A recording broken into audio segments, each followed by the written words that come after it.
Now, as we start the sermon, we're going to talk about some simple finance stuff. If you're not a finance person, don't worry, it'll all be over soon.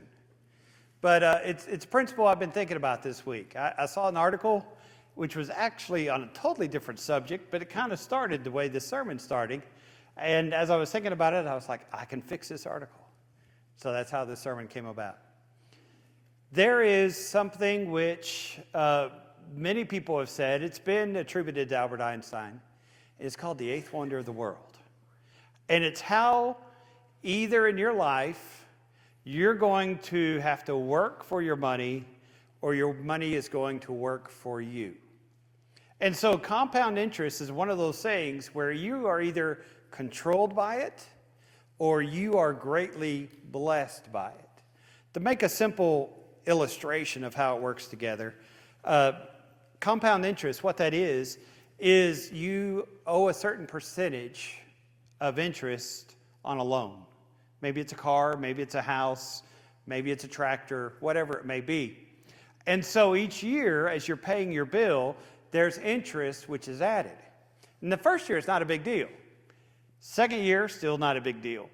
But as you go along, over time, that small thing, that small percentage of interest suddenly becomes a little bit more important. Let me use a simple illustration. Buy a car, $30,000. 7% interest, ouch, right? But I'm just using that number because it's easy for me to work that in my head. All right, so $30,000, 7% interest, 7-year loan, because that's how it works nowadays, it seems. You're going to end up spending, oh no, don't do math in front of church people. You're going to end up spending not just $30,000, but $30,875, pretty much $10,000 more for that vehicle. And because you did not buy it in cash, because you took out a loan and that interest rate is picking up on that loan, you're going to pay $10,000 more over the lifespan of that car.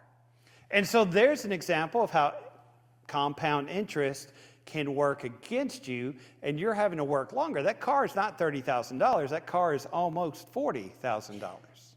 If you buy a house, and as you buy that house, you get a certain interest rate on that house. Over the lifetime of that loan, sometimes you can spend up to $100,000 more for that house than what the asking price would be. So, all we need is a rich uncle that we've never heard of to die and leave us $1 million, and then we'll be in great shape, right? And so for many of us, this idea of interest and paying a little extra, it's a painful process, but it's something we have to do because you couldn't get a house or couldn't get a car without it. But you have to always remember in the back of your mind why it's important to make that extra house payment a year, or why it's important if you put a little bit more money on a student loan bill, or put a little bit more money on a car note, or whatever else it may be, because the more you give, the better the applied compound interest works for you. But that's not fun stuff to talk about. Let's talk about how it helps us. As you are investing money, or saving money in a bank, or putting it in whatever financial institution you may be only getting 2 or 3 or 4%, and you think, well, that's not very much. But if you start investing, let's say $500 a month, and you're in your 20s, it will be around $1.4 million by the time you hit in your 60s. Now, $500 doesn't seem very much, and that interest rate doesn't seem very much, but over the course of time, it turns out to be a lot more. All right, basic financial stuff, which you've always heard about, which many of you know much more about, and these numbers I'm throwing out, you probably in the back of your mind are like, you know better than what I know. But I want to talk about that principle for you and me today in talking about our relationship with God.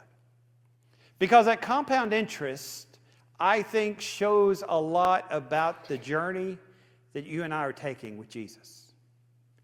As you begin as a young person, just a little bit every day, just a little bit every week, just a little bit every year, when you start young, is going to pay great, great dividends as you get older.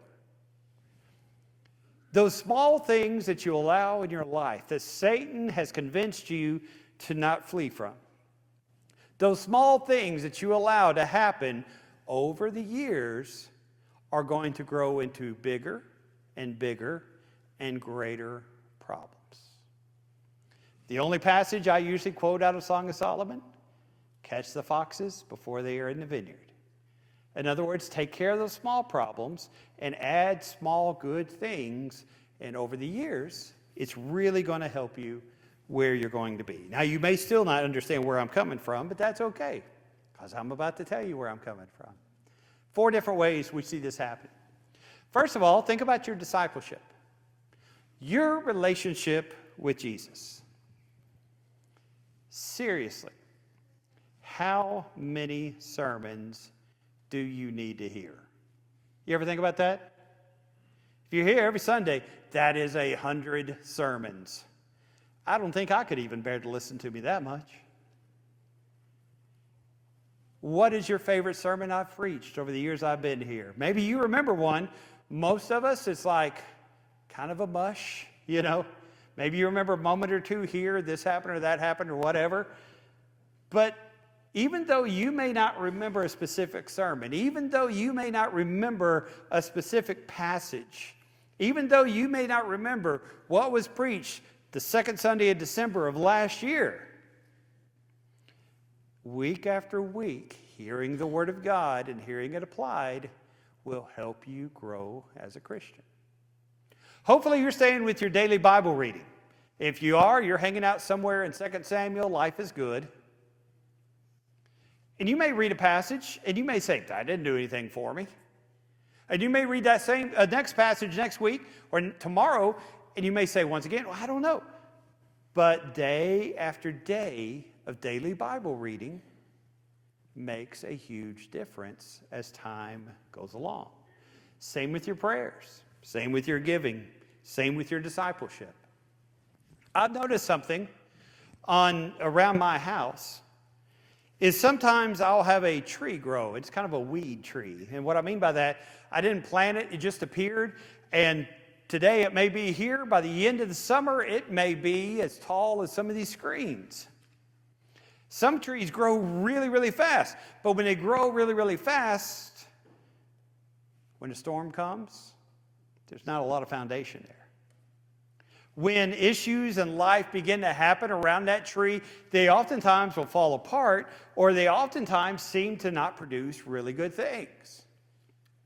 But when you get an oak tree, or you get some of these hardwood trees, they will take a lifetime to grow. But you look at a magnolia tree, you look at an oak tree that's fully grown, sometimes that tree's been there 200 years. And it's lived a long time, and it's going to withstand whatever is happening. As a Christian, I get excited about quick growth. Man, I did a Bible study with somebody, and boom, they're baptized.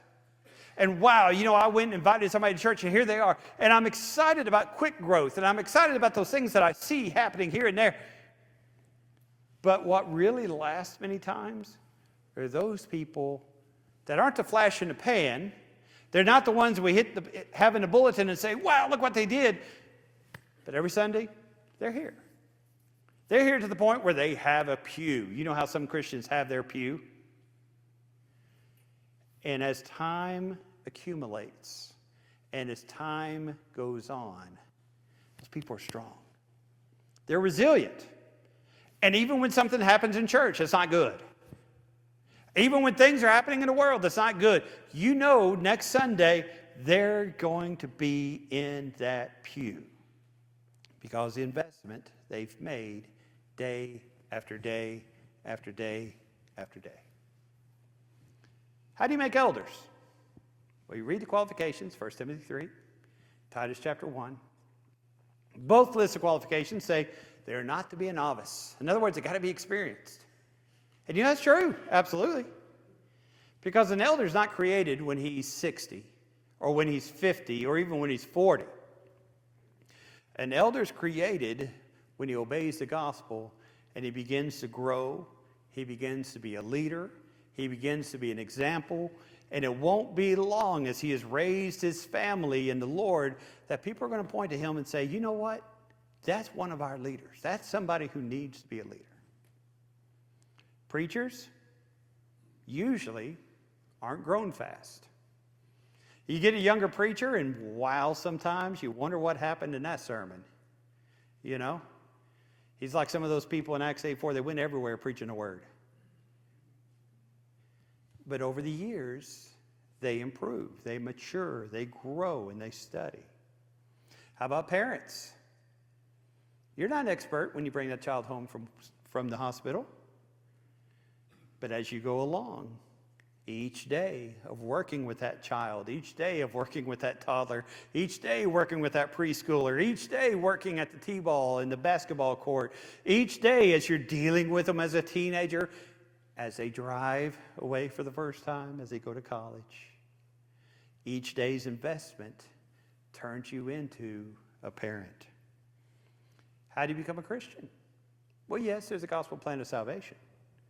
But it's that everyday investment that you do that helps you to be a strong Christian. All right, that's your discipleship.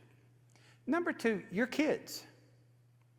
If you have kids, you need to have them in church. That's not rocket science, is it? But it's true. You need to have your kids in church. There are some times earlier in my ministry, I was more blunt than I should have been. And I'd say things, and after I'd say them, I'd go, oops, shouldn't have said that. Many years ago, we had a family that was always coming to church, wasn't even here. But we had a family who was always coming to church, and then suddenly his kids were teenagers, they quit coming to church. And, I asked them, I said, hey, where are your kids? And they got a job at McDonald's.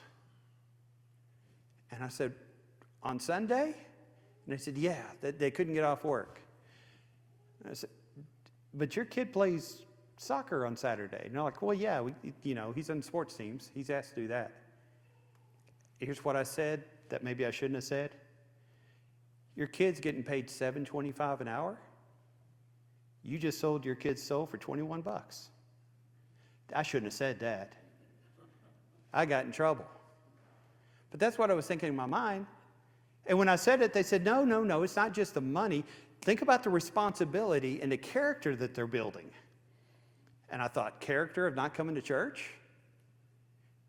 And they said, well, think about the teamwork ideas that they're building. And I thought, teamwork of not coming to church? And, I went through, and I was a whole lot more blunt back then.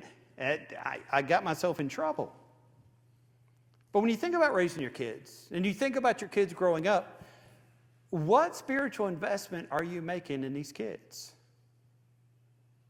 Well, this is just a regular Sunday. It's not a big youth group thing. Well, we got this and that and whatever else. You raise children in the Lord by those small investments every day. This is the priority. This is who we are. This is our character in studying about God. Yes, this may be just an off Sunday, but on Sunday where you need to be. Because that interest is going to compound as the years go along. And that investment we're making is either going to go down or it's going to go up because of what we're putting in it every single day. Hannah, the mother of Samuel, says something amazing. It's around 1 Samuel 4, but I'm not exactly sure if it's there or not. But she brings her child to church, the child she cried for, the child that she worked so hard for, the child that God finally gave her. He brings her to the tabernacle and he says, I'm lending him to God. Not giving him to God, I'm going to lend him to God. When you have a child, that child is not yours. Child may have your nose and ears and look like it's your image. Child's the image of God. And as much as you can, you need to every day make an investment in that child, knowing that that child has been lent to God. Train up a child the way he should go when he is old. You've heard that verse so many times. He will not depart. That's a proverb, usually true, but the investment which is there. Investment number 3, the church. The church. Every person here, according to 1 Corinthians 12, is a part of the body of Christ. Every person here has a role, okay? Every one of us is a part of that body. Every one of us has a role. Every one of us is needed. Your soul's been paid for by the blood of Christ. You have a membership. You work under this eldership. You are needed. But imagine if we had a congregation, and we don't have it this way, but imagine, if you will, if we had a congregation where only 10% of the church did all the work. How difficult would it be in that church for it to accomplish what God has put us here for? Oh, it'd be difficult, wouldn't it? Imagine if you had a congregation where only a certain percentage were willing to participate, willing to lead, willing to reach out. The church could never reach its potential. Now you might say, well, Mark, you don't know me. You know how some people sing soprano, alto, tenor, and bass? Some of us sing also. Okay? One time there was a singing group and somebody said, well, I sing tenor. And they said, okay, 10 or 12 feet away, please. You may say, well, I can't sing. But when you join your songs with everyone else, it makes it so much better. Some people may say, well, I'm not a good leader. No, but when you're filling a pew and when you're encouraging the person who's speaking and when you're encouraging those people who are around you, you are making a difference. And it doesn't seem like much, but over the years, that compound interest builds up and it creates something great. Now, there's sometimes, perhaps, we like to complain. It's too hot, it's too cold, it's too long, it's too short. Preaching's too hard, preaching's too soft. And that one complaint's not a big deal. But when it's done every Sunday, when it's done every time we talk to somebody, that interest compounds and it becomes a larger and larger problem. So make good investments. Help the church to grow. And that last passage which Jason read for us, Acts chapter 8, verses 1 through 4, especially focusing on verse 4. What I want you to notice is it's not about the apostles here. It's not about Peter. It's not about Paul. It's not about John. It's every member. The church was going through a time, for the first time, I think, of major persecution. Stephen had just been martyred and put to death. The church in Jerusalem is being wrecked in havoc. In other words, Saul of Tarsus is coming through and throwing men and women in jail. He is beating people. He is making sure that they're ostracized away from the church. And what do you see there in chapter 8, verse 4? The people who were left, Christians who were left, went everywhere preaching the word of God. I like ancestry stuff. I like the idea of going through a family tree. And every one of our family trees, if you'll go back far enough, starts with one person. And I know we got Adam, and I know we got Noah, but most of my folks are 1700s, 1600s, just as far as I've ever gone back. But you see where one person begets another person, and that person brings somebody else, and that person, and you go through, and as you read through genealogies, you see where that path leads and where that path goes. Now, many of us will go through that family tree and we see, my family came over with the Pilgrims, you might say, or my family started over there in Georgia as they came over from England, or this or that or whatever else it may be. And we see where they travel from this area to that area. Maybe they came over with Daniel Boone to the Gap. As you go through, you see that story happening, and it's not one person over those centuries, but each person lends an investment. And if you've ever done genealogy, if you've ever done family tree, hopefully you've gone back to see who it was in your family that first obeyed the gospel of Christ. Maybe you're the first, maybe you're a third generation Christian, maybe you go all the way back for a century or two. But that investment paid up there goes to the next generation and goes to the next generation. When you look at how the gospel was spread throughout the community, you see that oftentimes it begins with one Christian or maybe a few, and those people will convert through the grace of God, this group and that group and whatever. It may be something as simple as inviting somebody to church. It might be something as simple as Andrew bringing Peter to Jesus. It may be something as simple as just being an example. In a tough time, people say, well, where do you go to church? Why is it you have the faith that you have? It's an investment. And the salvation that you hold today is not only the result of a good investment, but it's an investment toward the future. And so as you look at this idea of compound interest, I want you to be careful before you get into debt, because debt is a jail. I want you to be mindful of how investing, even a small thing every month, can make a big difference later in your life and in your children's life. But more so today, I want to think about your spiritual investment. As a disciple of Christ, what are you doing every day that enhances your walk with God? And you may say, what's small? And that's okay, because those things build up. They have an accumulative effect. When you're looking at your children or the kids who are here at church that you have an influence over, what are you doing to nurture their relationship with God? When you look at our congregation and you see all the works that are being done, you see all the programs which are happening, what are you contributing to make this a better, more active, more positive church?